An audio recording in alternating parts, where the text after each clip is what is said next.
नमस्कार दोस्तों, एक बार फिर उपस्थित हैं हम लोग 17 अप्रैल के करंट अफेयर्स के साथ में।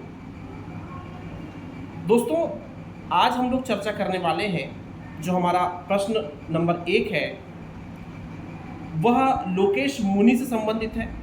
लोकेश मुनि जैन आध्यात्मिक नेता है जिन्हें अमेरिकी राष्ट्रपति गोल्ड वॉलंटियर सर्विस पुरस्कार प्रदान किया गया है। जैन धर्म से रिलेटेड है लोकेश मुनि, और ये अहिंसा विश्व भारती, विश्व शांति केंद्र जैसे संस्थानों का संचालन भी करते हैं। अमेरिकी राष्ट्रपति गोल्ड वॉलंटियर सर्विस पुरस्कार इन्हें प्रदान किया गया है, और ये कहीं ना कहीं उन स्वयं सेवकों को प्रदान किया जाता है जो कहीं ना कहीं विश्व शांति के लिए, अहिंसा के लिए कार्य करते हैं। तो आपको याद रखना है, लोकेश मुनि जो कि भारतीय नागरिकता प्राप्त भारतीय व्यक्ति हैं और जैन धर्म से संबंधित है। जैन धर्म आप जानते हैं महावीर स्वामी जी के द्वारा जैन धर्म की स्थापना की गई थी, और कहीं ना कहीं विश्व शांति के लिए जैन धर्म एक बड़ा महत्वपूर्ण धर्म है जिसने अहिंसा को साथ में लेकर विश्व शांति की परिकल्पना की है। दूसरी बात, जो दूसरा क्वेश्चन है आज का, वो कहीं ना कहीं विश्व कला दिवस से संबंधित है। विश्व कला दिवस 15 अप्रैल को मनाया जाता है, और 15 अप्रैल को जो विश्व कला दिवस मनाया जाता है वो लियोनार्डो दा विंची की जयंती के उपलक्ष्य में मनाया जाता है। 2012 में पहली बार विश्व कला दिवस मनाया गया था। यूनेस्को ने 2019 में घोषणा की थी विश्व कला दिवस मनाने को लेकर। लियोनार्डो दा विंची को लेकर यदि हम बात करें तो ये इटली के प्रसिद्ध चित्रकार, वास्तुकार, मूर्तिकार हुए हैं जिन्होंने मोनालिसा जैसी पेंटिंग की रचना की है। तो दोस्तों, आपको 15 अप्रैल विश्व कला दिवस के रूप में याद रखना है। लियोनार्डो दा विंची को भी आपको याद रखना है कि एक प्रसिद्ध, जैसे यूरोप में जो नव जागरण शुरू हुआ उसमें कहीं ना कहीं लियोनार्डो दा विंची जैसे चित्रकारों का भी बहुत बड़ा योगदान है। आगे अगर हम बात करें तो तीसरा जो क्वेश्चन था वो कोयले के उत्पादन से संबंधित था। तो वित्त वर्ष 2025 में भारत सरकार ने कोयले के उत्पादन को लेकर एक लक्ष्य रखा है जो लगभग 170 मिलियन टन के आसपास है। 170 मिलियन टन है। कोयला, जैसा कि आप जानते हैं कि हमारे देश में ऊर्जा के रूप में एक बड़ा मुख्य स्रोत यदि कोई है तो वो कोयला है। कोयले के रूप में हम ऊर्जा की एक बड़ी आपूर्ति सुनिश्चित करते हैं। चौथा क्वेश्चन जो हमने शामिल किया है 17 अप्रैल के डेली करंट अफेयर्स में, वो है ब्रिटिश, भारतीय, अमेरिकी लेखक सलमान रुश्दी को लेकर। सलमान रुश्दी एक बड़े प्रसिद्ध उपन्यासकार हैं जो कहीं ना कहीं यथार्थवादिता के आधार पर अपना लेखन करते हैं। इनके उपन्यासों में अगर आप ने सुना होगा, जो सबसे प्रसिद्ध उपन्यास था इनका मिडनाइट चिल्ड्रन, इस पुरस्कार के लिए इन्हें बुकर पुरस्कार भी मिला है। साहित्य का एक प्रतिष्ठित पुरस्कार है बुकर पुरस्कार, वह भी सलमान रुश्दी को प्राप्त हुआ है। सलमान रुश्दी ने अपना एक संस्मरण लिखा है, नाइफ, उसका टाइटल है नाइफ, और उन्होंने जब उनके ऊपर 2022 में न्यूयॉर्क में एक मंच पर हमला हुआ था, उसके बाद जब वो घायल हुए थे तो उसमें हमलावर और अपने संदर्भ में जो उन्होंने कल्पनाशीलता के माध्यम से एक जो बातचीत है उसको उस संस्मरण में प्रस्तुत किया है। सलमान रुश्दी के बारे में यदि मैं कहूँ तो वो कहीं ना कहीं एक विवादित साहित्यकार के रूप में, विवादित उपन्यासकार के रूप में भी प्रसिद्ध रहे हैं। विवादित इसीलिए क्योंकि कहीं ना कहीं इन्होंने धार्मिक टिप्पणियां भी अपने लेखों के माध्यम से, अपने उपन्यासों के माध्यम से किया है, जिससे कहीं ना कहीं ये विवादित रहे। इन पर इस निंदा जैसे आरोप भी लगे हैं। आगे बात करते हैं अगले क्वेश्चन के साथ। क्वेश्चन नंबर 5 है जो थोक मूल्य मुद्रास्फीति से संबंधित है। क्वेश्चन में बताया गया है कि फरवरी में जो थोक मूल्य मुद्रास्फीति थी भारत की, वो 0.2% थी, जो मार्च में बढ़कर 0.53% हो गई। मतलब कहीं ना कहीं मुद्रास्फीति में बढ़ोतरी देखने को मिली है। मुद्रास्फीति मतलब आपको अगर मैं बताऊं तो मुद्रास्फीति है एक प्रकार से महंगाई, सामान्य शब्दों में से महंगाई कहते हैं। जब मुद्रा के मुकाबले वस्तुओं की कीमतों में बहुत ज़्यादा बढ़ोतरी हो जाती है तो उसे मुद्रास्फीति कहा जाता है। इसमें कहीं ना कहीं मुद्रा की वैल्यू जो होती है वो डाउन हो जाती है, कम हो जाती है, और वस्तुओं की कीमतों में बढ़ोतरी होती है। इसके बिल्कुल विपरीत होता है अपस्फीति, जिसे डिफ्लेशन कहा जाता है। मुद्रास्फीति को इंग्लिश में इन्फ्लेशन कहते हैं और अपस्फीति को इंग्लिश में डिफ्लेशन कहते हैं। तो डिफ्लेशन और इन्फ्लेशन, तो खाद्य वस्तुओं में विशेषतः इन्फ्लेशन देखा गया है फरवरी मार्च के महीने में, फरवरी से मार्च के महीने में, जैसे चावल, गेहूं, अनाज, है ना, इन चीज़ों में इन्फ्लेशन देखा गया है। और वहीं ईंधन बिजली में डिफ्लेशन देखने को मिला है। तो इन्फ्लेशन एक प्रकार से हम इसे महंगाई कह सकते हैं।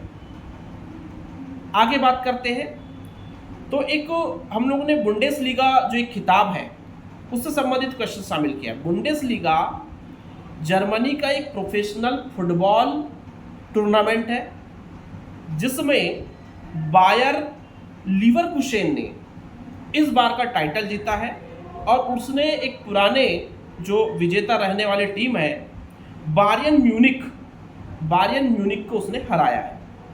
तो प्रोफेशनल फुटबॉल प्रतियोगिता बुंडेसलीगा जर्मनी की है, यह आपको याद रखना है।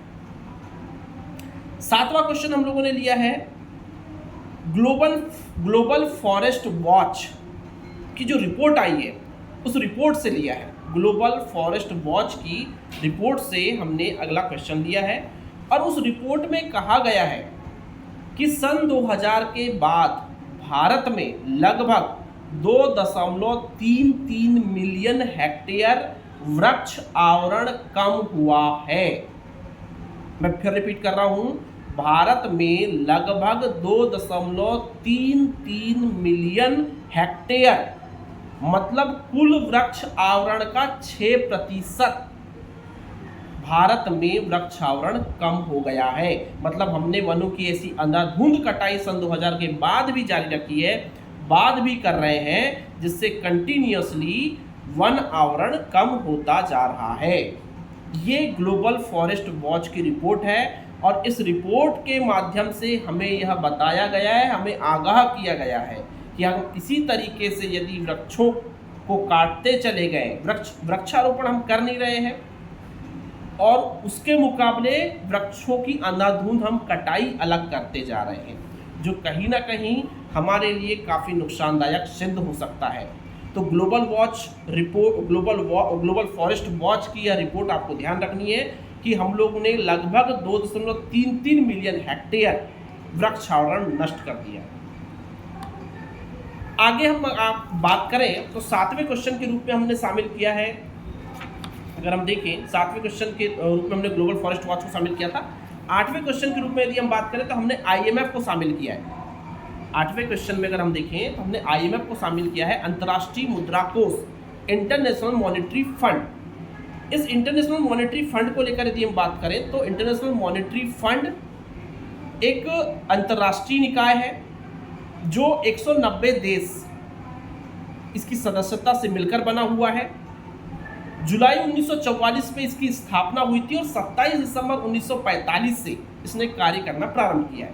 एक बार फिर रिपीट कर रहा हूँ, जुलाई 1944 से IMF की स्थापना हुई है और 27 दिसंबर 1945 से IMF ने कार्य करना प्रारंभ कर दिया है। IMF करता क्या है? IMF को लेकर यदि हम बात करें तो IMF ऋण प्रदान करता है, अपने सदस्य देशों को ऋण प्रदान करता है। IMF International Monetary Fund. Bretton Woods सम्मेलन के बाद में IMF और वर्ल्ड बैंक की स्थापना हुई थी, जिन्हें ट्विन सिस्टर के रूप में भी जाना जाता है। अगर आपको यहाँ पर आपको यह ध्यान रखना है विश्व बैंक और आईएमएफ दोनों को ट्विन सिस्टर के रूप में जानते हैं। ट्विन सिस्टर मतलब जुड़वा बहनों के रूप में इन्हें जाना जाता है। कहीं ना कहीं वो एक ही सम्मेलन, जैसे ब्रेटन वुड्स सम्मेलन कहा जाता है, उसके बाद ही इनकी उत्पत्ति हुई है, इनका निर्माण हुआ है, इनकी स्थापना हुई है। आईएमएफ की मुद्रा की यदि हम बात करें तो विशिष्ट ड्राइंग राइट्स या विशिष्ट ड्राइंग अधिकार, SDR स्पेशल ड्राइंग राइट भी यह इसकी मुद्रा है।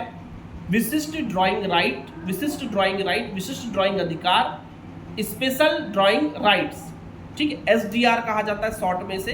तो यह आईएमएफ की मुद्रा है, आईएमएफ की करेंसी है। यह भी आपको ध्यान रखना है, यह भी आपको अपने दिमाग में बैठा के रखना है। इसके अलावा जो क्वेश्चन हम लोगों ने शामिल किया था वो क्वेश्चन यह है कि क्रिस्टलिना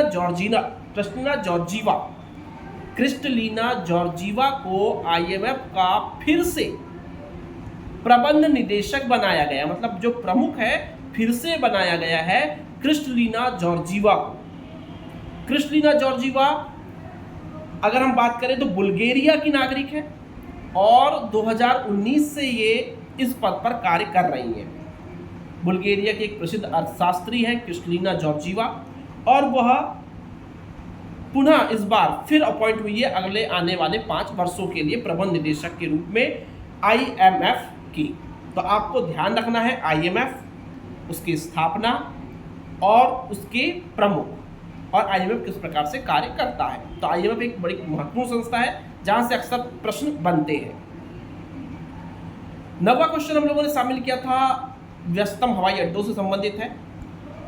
भारत का नई दिल्ली में स्थित अंतर्राष्ट्रीय हवाई अड्डा है इंदिरा गांधी अंतर्राष्ट्रीय हवाई अड्डा। विश्व के 10 सबसे व्यस्तम अंतर्राष्ट्रीय हवाई अड्डों में इसका नाम आता है, इंदिरा गांधी अंतर्राष्ट्रीय हवाई अड्डे का। 10 सबसे व्यस्तम हवाई अड्डों में 10वां नाम है इस हवाई अड्डे का, जो कि भारत के नई दिल्ली में है, इंदिरा गांधी अंतर्राष्ट्रीय हवाई अड्डा। सबसे अधिक व्यस्त मतलब नंबर 1 पर इस लिस्ट में नाम है हार्ट्सफील्ड जैक्सन अटलांटा यूएसए, मतलब हार्ट्सफील्ड जैक्सन अंतर्राष्ट्रीय हवाई अड्डा है जो कि अटलांटा में है, यूएसए में है।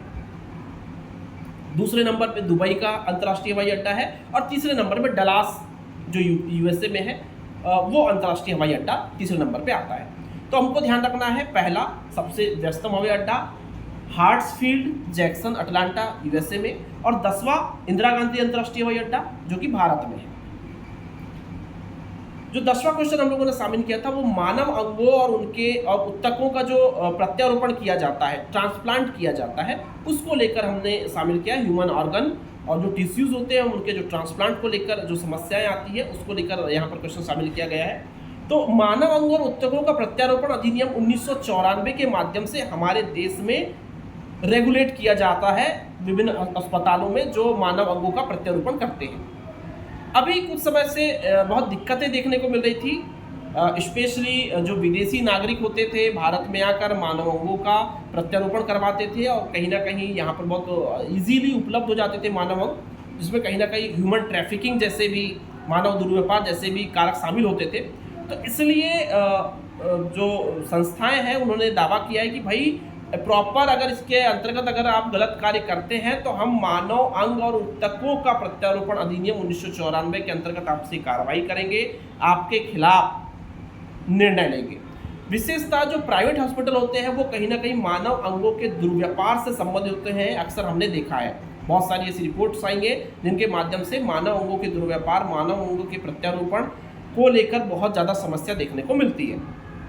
तो स्पेशली मानव अंग और उत्तकों का प्रत्यारोपण अधिनियम 1994 के माध्यम से स्पेशली मेंशन किया गया है प्राइवेट हॉस्पिटल को जहां पर विदेशी नागरिक अपना इलाज करवाने, अपने अंगों का प्रत्यारोपण करवाने आते हैं, उनको स्पेशली निर्देश दिए गए कि इस अधिनियम के अंतर्गत आप पर कार्रवाई की जाएगी। तो ह्यूमन ट्रैफिकिंग आप देखते हैं भारत में 140 करोड़ लोग निवास करते हैं और ह्यूमन ट्रैफिकिंग बहुत बड़ी मात्रा में भारत में देखने को मिलती है।